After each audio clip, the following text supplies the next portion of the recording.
Hello students, आज हम चर्चा करेंगे उत्तर प्रदेश में ग्रामीण स्तर पर पंचायती संस्थाओं की क्रियाशीलता और उनके गठन पर।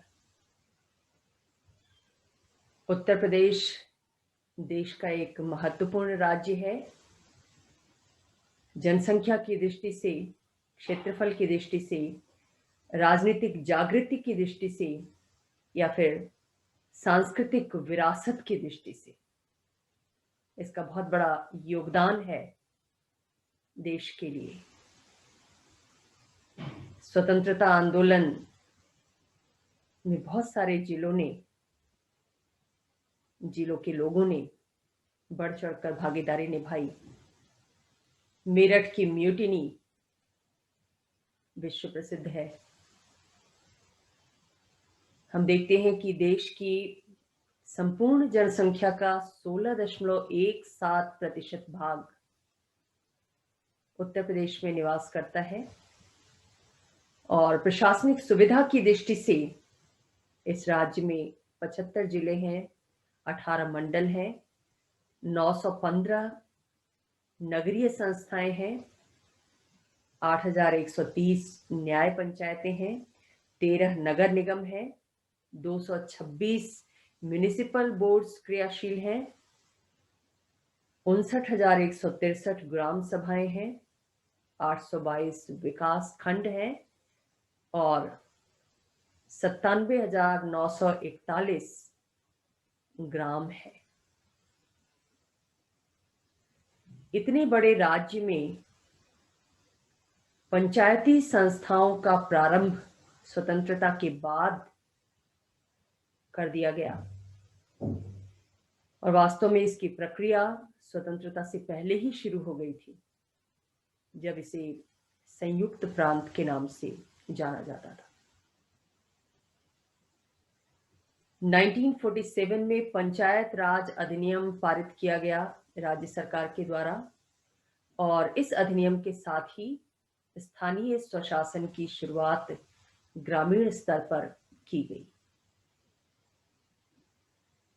राष्ट्रीय स्तर पर गठित बलवंत राय मेहता समिति की सिफारिशों को ध्यान में रखते हुए 1961 में उत्तर प्रदेश क्षेत्र समिति और जिला परिषद अधिनियम के माध्यम से त्रिस्तरीय पंचायती व्यवस्था की स्थापना इस प्रांत में की गई। ये जो क्षेत्र समिति और जिला परिषद अधिनियम था वो 1961 में पारित किया गया राज्य विधानसभा के द्वारा।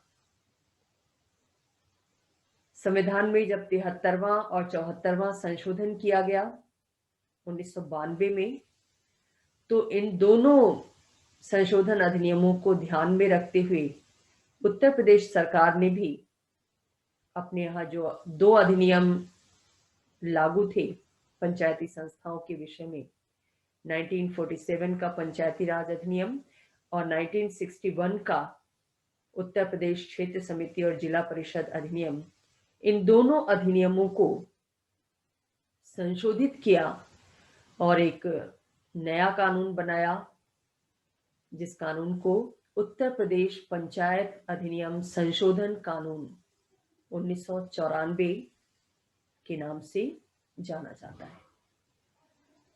तो अब उत्तर प्रदेश में त्रिस्तरीय पंचायती व्यवस्था लागू है, ग्रामीण स्तर पर भी और नगरीय स्तर पर भी।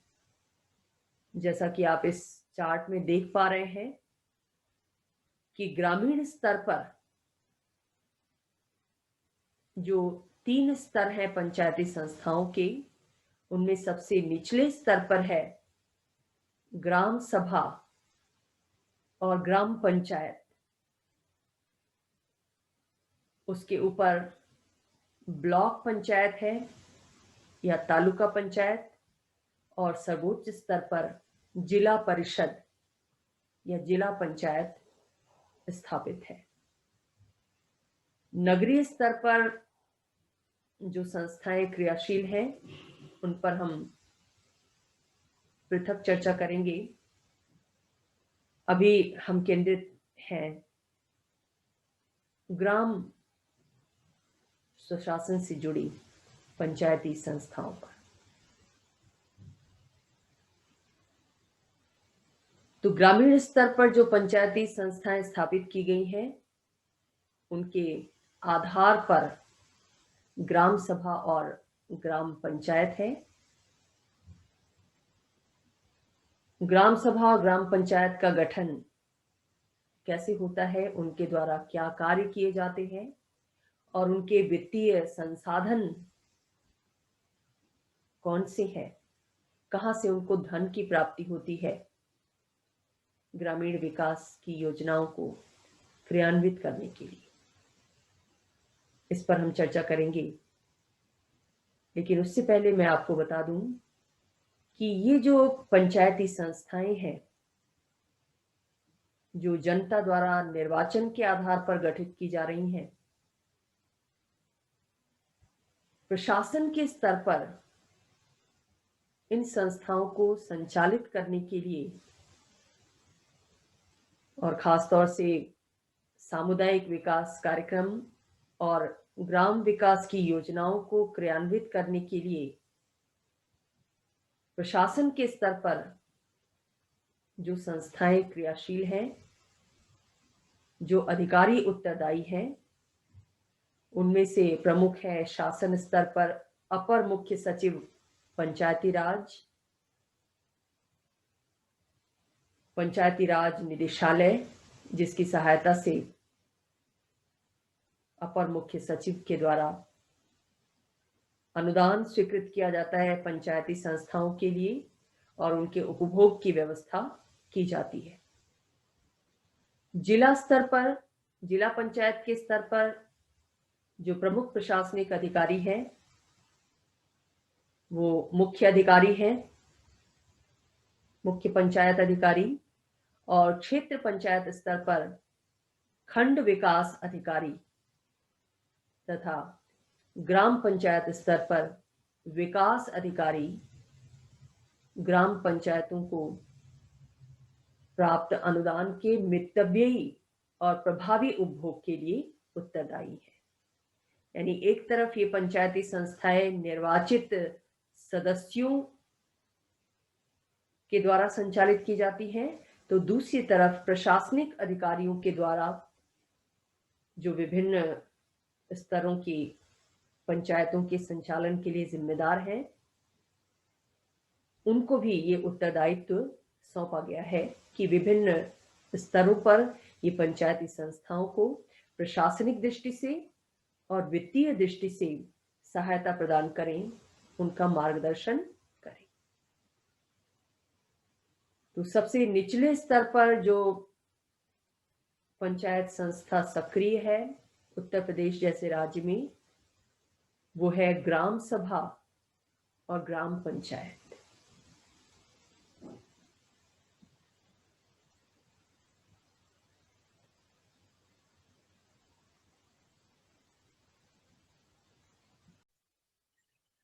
पंचायती संस्थाओं में सबसे निचले स्तर पर लेकिन आधारभूत समझी जाने वाली जो संस्था है वो ग्राम सभा है, जिसकी स्थापना ग्रामीण स्तर पर की जाती है। जितनी भी पंचायती संस्थाएं हैं, उन सभी में ग्राम सभा की स्थिति सबसे ज्यादा महत्वपूर्ण है, क्योंकि इसमें गांव के लोग सीधे भागीदार बनते हैं। 73वें संशोधन के माध्यम से ग्राम सभा की स्थापना एक जन संसद के रूप में की गई है। ऐसी ग्रामीण संसद जिसके प्रति जो ग्राम पंचायत है, जो गांव की कार्यपालिका मानी जाती है, वो जवाबदेह हो, उसका उत्तरदायित्व स्थापित किया जा सके इस ग्राम सभा के प्रति। जैसे संसद के प्रति मंत्रिमंडल उत्तरदायी होता है, वही उत्तरदायित्व का भाव ग्राम प्रशासन में, पंचायती संस्थाओं में ग्राम पंचायत का ग्राम सभा के प्रति होता है। तो ग्राम सभा संसद है और ग्राम पंचायत कार्यपालिका है। अब ये ग्राम सभा कैसे गठित की जाती है और इसका क्या इंपॉर्टेंस होता है, क्या महत्व होता है, कौन से कार्य इसके द्वारा किए जाते हैं, इसको हम देखेंगे। तो ग्राम सभा की स्थापना राज्य सरकार के द्वारा ऐसे गांव में की जाती है या गांव के समूह में की जाती है जिस गांव की जनसंख्या कम से कम 200 होती है। 200 से कम जनसंख्या अगर किसी ग्रामीण क्षेत्र में होती है तो वहां ग्राम सभा की स्थापना नहीं की जा सकती। और ग्राम सभा का सदस्य उस गांव के या गांव समूह के वे सभी लोग होते हैं जिनका नाम राज्य निर्वाचन आयोग द्वारा तैयार की जाने वाली पंचायत क्षेत्र की मतदाता सूची में होता है। यानी गांव के जितने भी वयस्क मतदाता हैं जिनका नाम निर्वाचन सूची में शामिल है, मतदाता सूची में शामिल है। कौन सी मतदाता सूची? जो पंचायत के चुनाव के लिए तैयार की जाती है राज्य निर्वाचन आयोग के द्वारा। उस मतदाता सूची में अगर किसी व्यक्ति का नाम शामिल है तो वो स्वाभाविक रूप से ग्राम सभा का सदस्य बन जाता है। ग्राम सभा की स्थिति इतनी महत्वपूर्ण है पंचायती संस्थाओं में कि कोई भी ग्राम प्रशासन से संबंधित निर्णय बिना ग्राम सभा की स्वीकृति के वैध नहीं माना जाता। तो इस महत्वपूर्ण स्थिति को ध्यान में रखते हुए राज्य सरकार के द्वारा उन गांवों में ग्राम सभा की स्थापना की जाती है जिनकी जनसंख्या कम से कम 200 की होती है। अब इस ग्राम सभा का उद्देश्य क्या है, क्यों बनाई गई या क्यों बनाई जाती है ग्राम सभा? इसका सबसे पहला उद्देश्य है कि गांव के लोगों को, जो ग्राम सभा के सदस्य हैं, उनको उनके अधिकारों और शक्तियों से परिचित कराया जाए। तभी वो एक सजग ग्रामीण नागरिक के रूप में अपनी भूमिका का निर्वाह कर सकेंगे, निर्णय लेने की प्रक्रिया में सही तरीके से भागीदार बन सकेंगे। महिलाओं को भी प्रतिनिधित्व प्रदान किया गया है। आपने देखा कि 1/3 स्थान महिलाओं के लिए आरक्षित हैं और अनुसूचित जाति और जनजाति के लोगों तथा पिछड़े वर्ग के लोगों के लिए भी उनकी जनसंख्या के अनुपात में पंचायती संस्थाओं में स्थान आरक्षित किए गए हैं। तो ये जो पिछड़े वर्ग के लोग हैं या वंचित वर्ग के लोग हैं, उनके द्वारा निर्णय प्रक्रिया में तभी भागीदारी की जा सकती है जब उन्हें ग्राम सभा की बैठकों में कार्य करने का अनुभव प्राप्त होगा। ग्राम सभा की बैठकें आयोजित करके इन सब में जागृति लाई जाएगी अपने अधिकारों के प्रति, अपने कर्तव्यों के प्रति, सार्वजनिक जीवन के विषय में इनकी रुचि जागृत की जाएगी। तभी ये ज्यादा भागीदार बन पाएंगे और उनकी ये रुचि ग्राम सभा की बैठकों के माध्यम से ही सबसे अच्छी तरह हो सकती है। ये विचार करते हुए ग्राम सभा का गठन किया गया। दूसरा पर्पस था ग्राम सभा के गठन के पीछे गांव के लोगों का कल्याण हो। कैसा कल्याण? उनका स्वास्थ्य अच्छा रह सके, उन्हें समुचित शिक्षा दी जा सके, ग्रामीण वातावरण में सामुदायिक भाईचारे का विकास किया जा सके, सभी लोग जाति, धर्म, रंग, पंथ के भेद को भुलाकर आपस में सद्भाव के साथ कार्य करें, शांतिपूर्ण जीवन जिए और सामाजिक न्याय की स्थापना हो सके। ये भी पर्पस है ग्राम सभा के गठन का। बच्चों का कल्याण हो, खासतौर से जो बालिकाएं हैं, जो बच्चियां हैं, उनका कल्याण किया जा सके ग्रामीण स्तर पर। क्योंकि हम ये देख रहे हैं कि पूरे देश में जो लिंगानुपात है पुरुषों और स्त्रियों का, मेल चाइल्ड और फीमेल चाइल्ड का, वो ट्रैक से हट रहा है। उसमें अंतर ज्यादा दिखाई दे रहा है। लड़कियों की संख्या कम हो रही है। तो इस स्थिति से बचने के लिए ग्राम सभा के माध्यम से लोगों में इस विषय के प्रति जागृति लाई जाए, जागरूकता पैदा की जाए, ताकि बालिकाओं का संरक्षण हो सके और लिंग आधारित जो भेदभाव उन्हें झेलना पड़ता है, उस भेदभाव को दूर किया जा सके। क्योंकि ऐसा करके ही एक समतापूर्ण ग्रामीण समाज की स्थापना की जा सकती है। तो ये व्यापक उद्देश्य था ग्राम सभा के गठन के पीछे। अब हम ये देखते हैं कि ग्राम सभा की बैठक कैसे होती है, क्या इसकी प्रक्रिया होती है, कौन बुलाता है इसकी बैठक और कब आयोजित की जा सकती है इसकी बैठक। तो ग्राम सभा की बैठक वर्ष में कम से कम 2 बार होनी जरूरी होती है और नॉर्मली इसकी बैठक पंचायत सचिव के द्वारा बुलाई जाती है। किसकी अनुमति से? सरपंच की अनुमति से।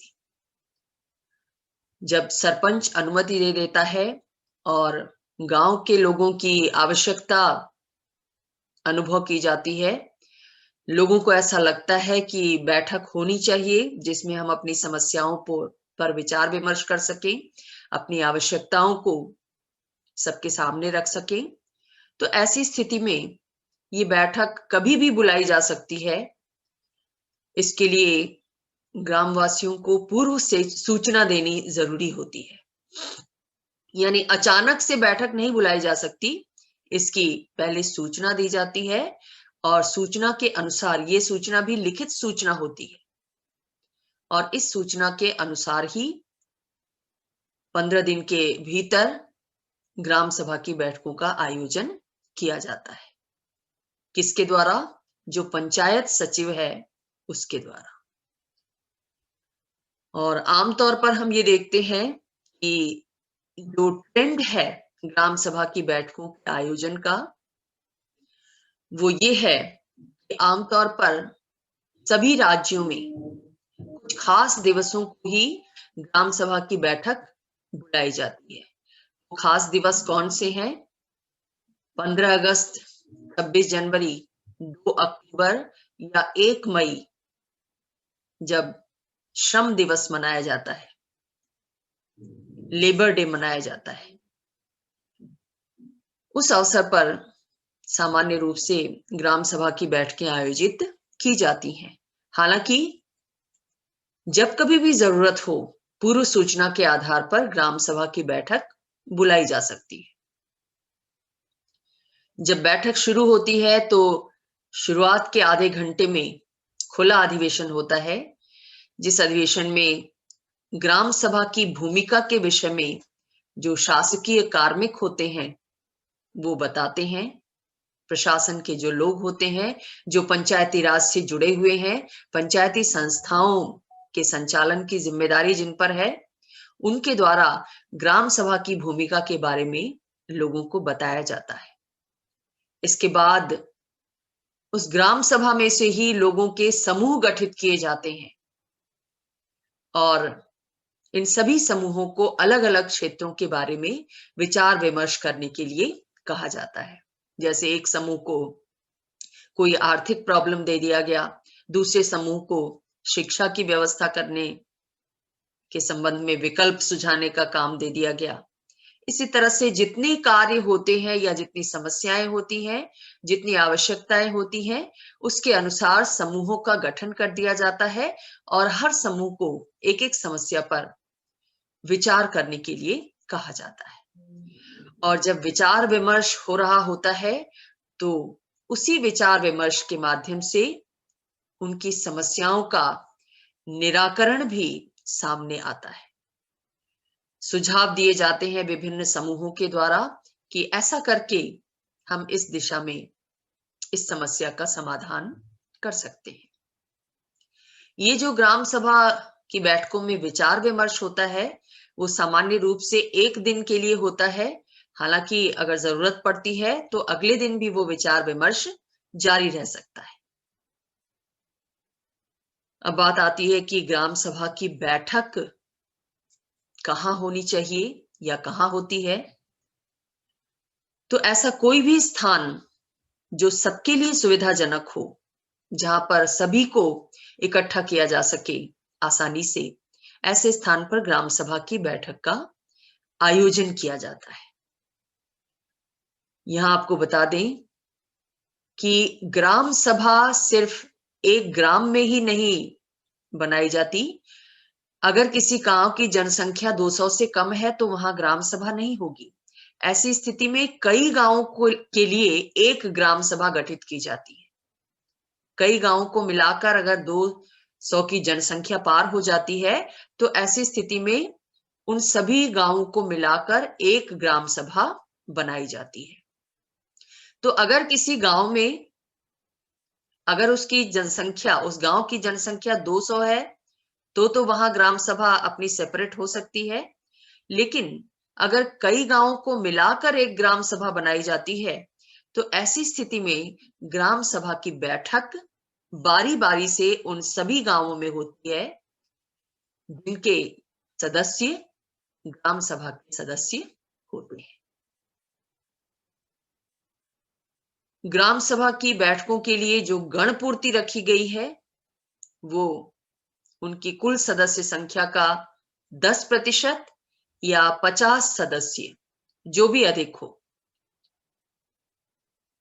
इन सदस्यों के उपस्थित होने पर ही ग्राम सभा की बैठक का आयोजन हो सकता है, अदरवाइज नहीं।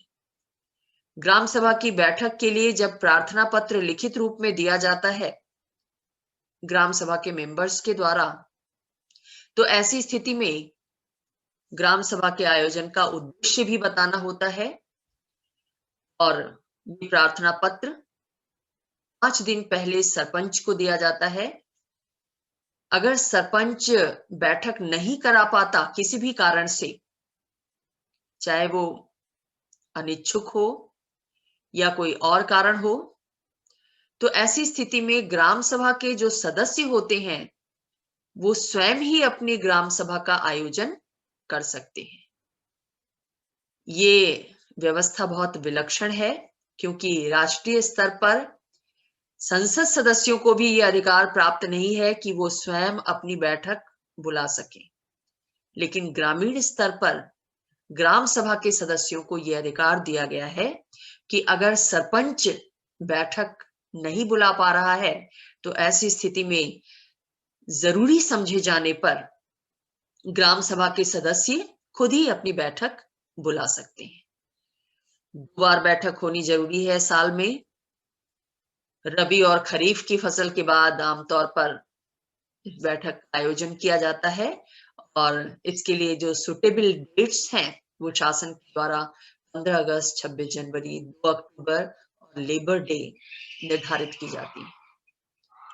जो बैठकें ग्राम सभा की होती हैं उसमें ये देखने में आता है कि महिलाओं की सहभागिता कम होती है। हालांकि उन्हें पंचायती संस्थाओं में आरक्षण दिया गया है, फिर भी ग्राम सभा की बैठकों में उनकी सहभागिता कम होती है और इसकी वजह उनके अंदर राजनीतिक जागरूकता की कमी है, शिक्षा की कमी है। इस स्थिति को दूर करने के लिए स्वयं सहायता समूहों की हेल्प ली जा सकती है। ये जो सेल्फ हेल्प ग्रुप्स होते हैं ये गांव में जाकर महिलाओं को उनके अधिकार और उनके कर्तव्य के प्रति सचेत करते हैं और ग्राम सभा की बैठकों में भाग लेने के लिए प्रेरित करते हैं। अब जब ग्राम सभा की बैठक होनी होती है तो इस बैठक का प्रचार प्रसार जोर शोर से किया जाता है ताकि ज्यादा से ज्यादा ग्राम सभा के सदस्य इसकी बैठकों में भाग ले सकें, क्योंकि जब ज्यादा मेंबर्स भाग लेंगे तभी इस बैठक का औचित्य सिद्ध होगा, ग्रामीण समस्याओं पर समुचित ढंग से विचार विमर्श हो सकेगा, जो निर्णय लिए जाएंगे वो प्रतिनिधित्वपूर्ण निर्णय होंगे, सभी के निर्णय होंगे, किसी एक खास वर्ग का निर्णय नहीं होगा। इसीलिए ग्राम सभा की बैठकों के आयोजन का प्रचार प्रसार कई तरीकों से किया जाता है। दीवारों पर इश्तिहार दिया जाता है, डुगडुगी बजाया जाता है, या विभिन्न कार्यक्रम आयोजित किए जाते हैं, प्रिंट मीडिया का सहारा लिया जाता है और कई बार लाउडस्पीकर के माध्यम से ग्रामीण जनता को सूचित किया जाता है। और पर्पस सिर्फ एक ही होता है कि ज्यादा से ज्यादा लोग ग्राम सभा की बैठकों में भाग ले सकें। इस तरह से ग्राम सभा का गठन होता है। राज्य सरकार के द्वारा गठित की जाती है पंचायत क्षेत्र की घोषणा करने के बाद, और इसकी बैठकों का आयोजन पंचायत सचिव के द्वारा किया जाता है, जो उस पंचायत क्षेत्र के पंचायती संस्थाओं के संचालन के लिए उत्तरदायी होता है। अब ग्राम सभा कार्य क्या करती है? जहां तक उसके कार्य की बात है, संविधान का अनुच्छेद 243 स्थानीय संस्थाओं के लिए कुल 29 कार्य निर्धारित करता है और राज्य सरकारों से यह अपेक्षा करता है कि वो कानून बनाकर इन विषयों को पंचायती संस्थाओं को हस्तांतरित करें। इन विषयों पर कानून बनाने का अधिकार ग्राम सभा को प्रदान करें, ऐसी अपेक्षा की गई है आर्टिकल 243 के तहत भारतीय संविधान के द्वारा। अब भिन्न भिन्न राज्य सरकारें इन 29 विषयों में से कुछ विषयों को पंचायती संस्थाओं को हस्तांतरित करती जा रही हैं, समय समय पर कानून बनाकर। ये वो विषय हैं जो राज्य सूची में शामिल हैं और राज्य सरकारें अपनी इच्छानुसार इन विषयों को पंचायती संस्थाओं को हस्तांतरित कर सकती हैं। जैसे उत्तर प्रदेश में आप देखें कि उत्तर प्रदेश की सरकार के द्वारा जो जिला और क्षेत्र पंचायत अधिनियम बनाया गया 1961 में, उसके अनुसार केवल 16 कार्य ही पंचायतों को हस्तांतरित किए गए हैं। 29 के 29 विषय पंचायतों को नहीं दिए गए हैं, बल्कि केवल 16 विषय ही उन्हें प्रदान किए गए हैं जिन पर वो कानून बना सकती हैं, जिन पर निर्णय ले सकती हैं। अपनी बैठकों के माध्यम से ग्राम सभा क्या क्या कार्य करती है एक ग्रामीण संसद के रूप में? तो सबसे पहले तो वो ग्राम पंचायत के खातों का वार्षिक विवरण देखती है। ग्राम पंचायत ग्राम की कार्यपालिका है और उसके द्वारा ही ग्रामीण विकास के कार्यक्रमों का क्रियान्वयन किया जाता है और इस क्रियान्वयन में जो धन खर्च होता है उस धन का जो विवरण होता है, जो ग्रामीण बजट के रूप में दिया जाता है, उस वार्षिक विवरण पर विचार विमर्श ग्राम सभा की बैठक में किया जाता है कि ये जो वार्षिक विवरण तैयार किया गया है, बजट तैयार किया गया है गांव के लिए, वो कितना उपयुक्त है, किस मद के लिए क्या धनराशि तय की गई है और कितनी होनी चाहिए, ताकि गांव का कल्याण समुचित तरीके से हो सके। यही नहीं, पिछले वित्त वर्ष में जो भी खर्च किया गया है ग्राम पंचायतों के माध्यम से, उसकी वार्षिक रिपोर्ट भी ग्राम सभा की बैठकों में पेश की जाती है। ठीक वैसे ही जैसे संसद में नियंत्रक और महालेखा परीक्षक की रिपोर्ट पेश की जाती है, जिसमें पूरे देश के बजट के अनुसार जो कुछ भी धन खर्च किया गया उसका विवरण होता है। उसमें कितनी नियमितता है, कितनी अनियमितता है, ये सारी बातें कंट्रोलर एंड ऑडिटर जनरल की रिपोर्ट में दी जाती हैं। उसी तर्ज पर ग्रामीण स्तर पर ग्राम की जो संसद है यानी ग्राम सभा, उसको भी पिछले वित्तीय वर्ष के खर्च का रिकॉर्ड देखने का अधिकार प्राप्त है। तो वो ग्राम पंचायत से डिमांड कर सकती है कि वो पिछले वर्ष जो भी धन खर्च हुआ उसका विवरण पेश करे। और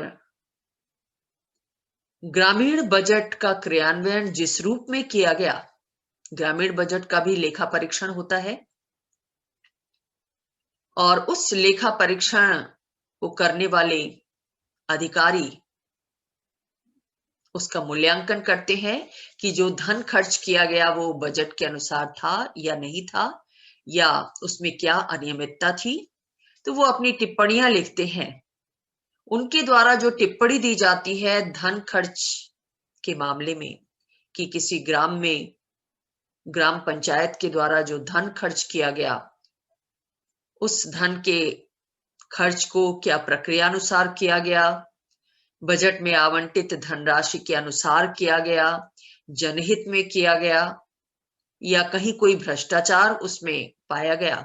जो भी टिप्पणी लेखाधिकारियों के द्वारा की जाती है, उस टिप्पणी के विषय में ग्राम सभा की बैठकों में विचार किया जाता है और निर्देशित किया जाता है कि जो मुद्दे उठाए गए हैं, जो टिप्पणी की गई है लेखा परीक्षण अधिकारियों के द्वारा, उसका समुचित ढंग से पालन किया जाए। तो बजट संबंधी, चाहे बजट का निर्माण हो ग्रामीण स्तर पर, उसका क्रियान्वयन हो, या उसके क्रियान्वयन के बाद लेखा परीक्षण की बात हो, ये सारे विषय जो वित्त से जुड़े हुए हैं, ग्रामीण वित्त से, वो ग्राम सभा की बैठकों में रखे जाते हैं विचार विमर्श के लिए। पिछले वित्तीय वर्ष में जो विकास कार्य किए गए, उन विकास कार्यों की समीक्षा भी की जाती है ग्राम सभा की बैठकों में, और आने वाले वर्ष में क्या कार्य किया जाएगा ग्रामीण विकास का, इस पर भी चर्चा की जाती है। इसके साथ साथ चूंकि हमारे देश में सांप्रदायिकता, क्षेत्रवाद जैसी समस्याएं रही हैं, तो इन समस्याओं को दूर करने के लिए गांव के सभी वर्गों में आपसी सद्भाव और एकता को बनाए रखने के लिए ग्राम सभा के द्वारा पहल की जाती है अपनी बैठकों के माध्यम से, कि गांव में इस तरह का कोई वैमनस्य पैदा ना हो जिसका आधार सांप्रदायिक हो, या जो अल्टीमेटली देश की एकता को नुकसान पहुंचाने वाला हो, राष्ट्रीय सुरक्षा की दृष्टि से घातक हो। ऐसा कोई भी विचार, ऐसा कोई भी कृत्य ग्रामीण स्तर पर न पनपने पाए, ये देखना ग्राम सभा की जिम्मेदारी है। और B.R. अम्बेडकर जैसे लोगों की मान्यता ये थी कि ग्रामीण स्तर पर पंचायतों की या ग्राम सभाओं की स्थापना से जो पूरे देश में जातिगत समस्या है, जातिगत भेदभाव की समस्या है, ग्राम स्तर पर भी वो हावी हो जाएगी इन संस्थाओं पर। इसीलिए अंबेडकर इन पंचायती संस्थाओं के विरुद्ध थे।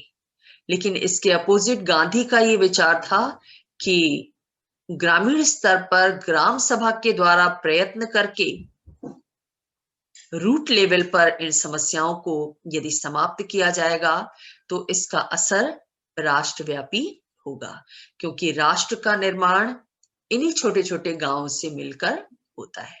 तो जो भी राष्ट्रीय समस्या है, अगर उसको ग्रामीण स्तर पर पहले समाधान करने की कोशिश की जाए तो धीरे धीरे करके ऊपर के स्तरों पर भी इसे समाप्त किया जा सकता है।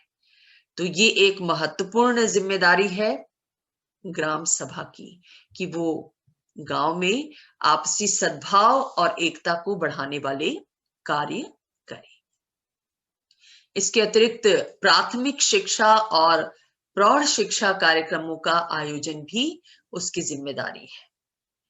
बहुत से लोग किन्हीं कारणों से अगर औपचारिक शिक्षा ग्रहण नहीं कर पाए हैं, उनकी उम्र ज्यादा हो गई है, ऐसी स्थिति में उनके लिए भी शिक्षा कार्यक्रमों का आयोजन किया जाए ताकि वो भी शिक्षित हो सकें, समझदार बन सकें, अपने अधिकारों और दायित्वों की समझ उनके अंदर विकसित हो सके, ताकि वो एक सजग, सशक्त नागरिक बन सके और ग्राम सभा के सदस्य के रूप में अपनी महत्वपूर्ण भूमिका का निर्वाह कर सके। इसके अलावा बहुत से कल्याणकारी कार्य ग्राम सभाओं के द्वारा किए जाते हैं, जिन्हें कानून बनाकर राज्य सरकार उन्हें सुपुर्द करती है, या बहुत सी केंद्रीय सरकार की जो ग्रामीण कल्याण की योजनाएं हैं उनको भी ग्राम स्तर पर लागू करना ग्राम पंचायत के साथ मिलकर ये ग्राम सभा की जिम्मेदारी है। जैसे परिवार कल्याण के कार्यक्रम, बच्चे और माता के स्वास्थ्य की देखभाल, पर्यावरण सुधार संबंधी कार्य, पर्यावरण प्रदूषित हो रहा है तो ग्रामीण पर्यावरण को कैसे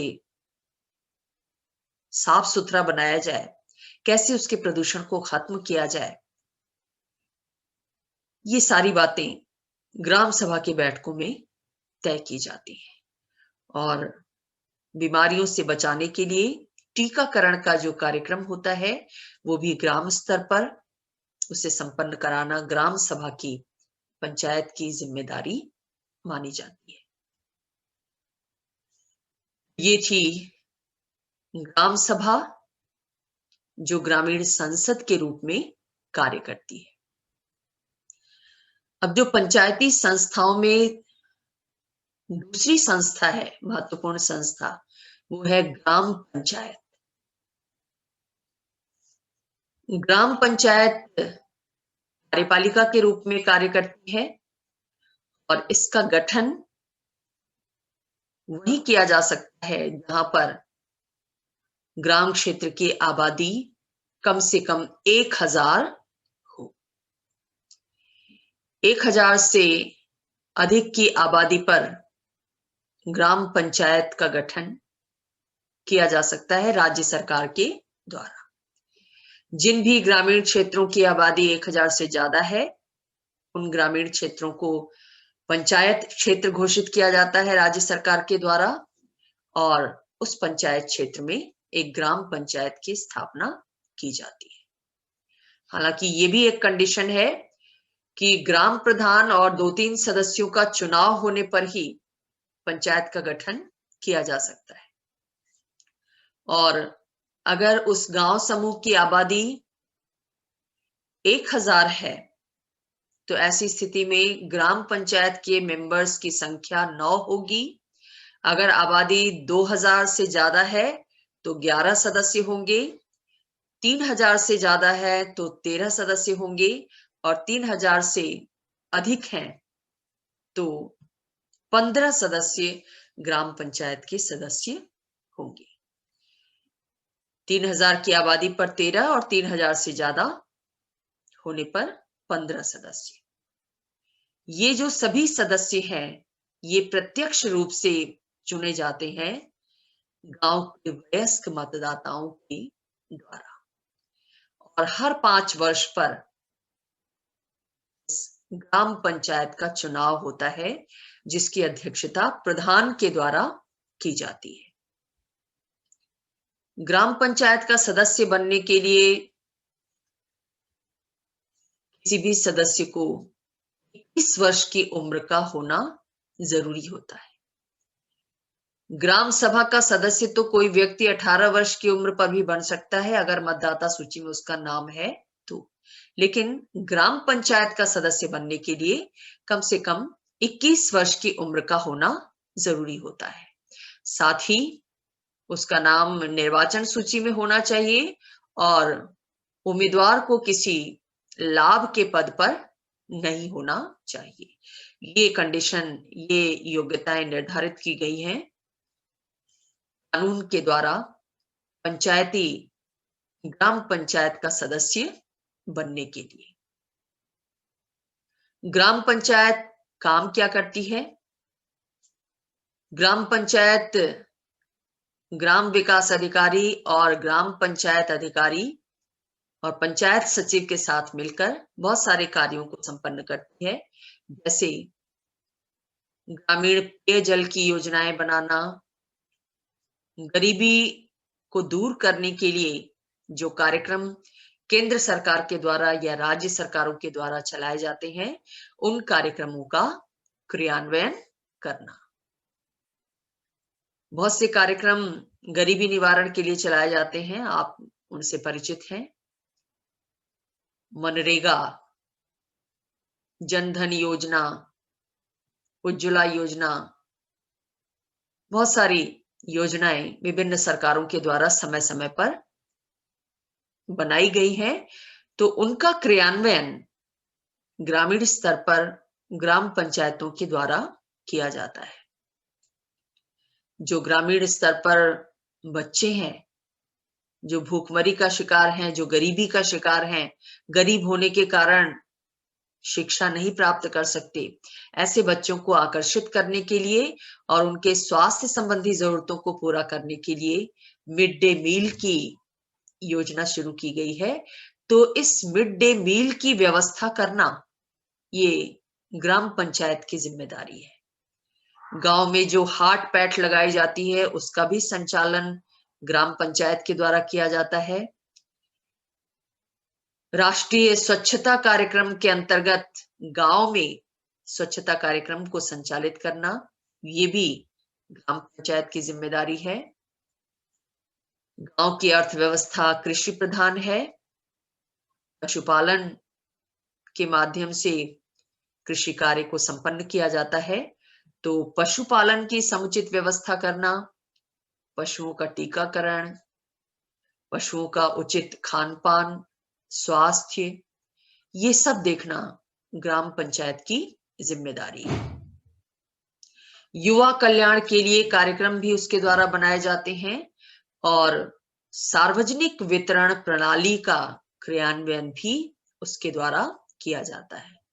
ये वो व्यवस्था है जिसके तहत राशन व्यवस्था के माध्यम से लोगों को आवश्यक सामग्रियां उपलब्ध कराई जाती है। गांव की जो संपत्ति है उसकी देखभाल करना भी ग्राम पंचायत की जिम्मेदारी है। अगर ग्राम पंचायत को ऐसा लगता है कि गांव में पुस्तकालय की जरूरत है तो पुस्तकालय की व्यवस्था भी उसके द्वारा की जा सकती है। हालांकि ये स्वैच्छिक कार्य है ग्राम पंचायत का, उसकी इच्छा पर निर्भर करता है। ग्रामीण आवास की व्यवस्था करना, जितने भी घर हैं गांव में वो प्रॉपरली मेंटेन्ड हो, ग्रामवासियों को रहने में कोई दिक्कत ना आए, इसकी व्यवस्था ग्राम पंचायत के द्वारा की जाती है। ये उसका दायित्व है। जो प्राथमिक स्वास्थ्य केंद्र स्थापित किए जाते हैं गांव के लोगों के स्वास्थ्य के परीक्षण के लिए या स्वास्थ्य संबंधी समस्याओं को दूर करने के लिए, उन केंद्रों का सत्यापन करना कि वो समुचित ढंग से कार्य कर रहे हैं या नहीं कर रहे हैं, ये भी ग्राम पंचायत की जिम्मेदारी है। खेती के कार्य के लिए जो बीज भंडार बनाए जाते हैं, जिनका मकसद किसानों को उचित कीमत पर अच्छे बीज उपलब्ध कराना होता है, उसका रखरखाव भी पंचायतों के द्वारा किया जाता है। इसके अलावा और जो भी सामुदायिक आवश्यकताएं हैं, जो सेवाएं हैं, जो जरूरी समझी जाती हैं, उनको भी पंचायतों के द्वारा स्थानीय कार्यकर्ताओं के साथ मिलकर पूरा करने, प्रबंधित करने का प्रयत्न किया जाता है। जितना भी गांव में जन्म होता है, मृत्यु होती है या विवाह होता है, उसका पंजीकरण ग्राम पंचायत में होता है, ग्राम पंचायत के द्वारा किया जाता है। गांव के लोगों में, खासतौर से महिलाओं में, उनके सामाजिक अधिकारों, दायित्वों के प्रति जागरूकता लाना, ये भी ग्राम पंचायत का काम है, जो ग्राम सभा के साथ मिलकर संपन्न करती है। मनरेगा के अंतर्गत जो कामगार कार्य करते हैं, महात्मा गांधी राष्ट्रीय रोजगार गारंटी कार्यक्रम पूरे देश के गांव में संचालित है और जिसके तहत गांव के लोगों को वर्ष में कुछ दिनों तक कम से कम रोजगार प्रदान करने की गारंटी दी जाती है। उनको काम मुहैया कराए जाते हैं और काम के बदले पारिश्रमिक दिया जाता है। तो कितने लोगों के द्वारा इस स्कीम के अंतर्गत कार्य किया गया, क्या कार्य किया गया, उनकी उपस्थिति कितनी रही, इस बात को प्रमाणित किया जाता है ग्राम पंचायत के द्वारा। तो बहुआयामी कार्य है ग्राम पंचायत के ग्रामीण विकास से संबंधित, और खास तौर से पंचायतों के द्वारा केंद्र सरकार या राज्य सरकार के द्वारा जो कार्यक्रम बनाए जाते हैं ग्रामीण विकास के लिए, उनके क्रियान्वयन में ज्यादा रुचि ली जाती है, बजाय इसके कि वो स्वयं अपने गांव के विकास के लिए कार्यक्रम बनाएं और उन कार्यक्रमों को क्रियान्वित करने पर जोर दें। इसकी वजह वही जागरूकता की कमी हो सकती है, शिक्षा की कमी हो सकती है। तो इन सारी सीमाओं के भीतर रहते हुए ग्राम पंचायत के द्वारा ये कार्य किए जाने अपेक्षित है। कानून हर ग्राम पंचायत से ये अपेक्षा करता है कि वो इन कार्यों को अपने गांव में संपन्न करेगी और इस तरह से गांव को विकास की दिशा में आगे ले जाएगी।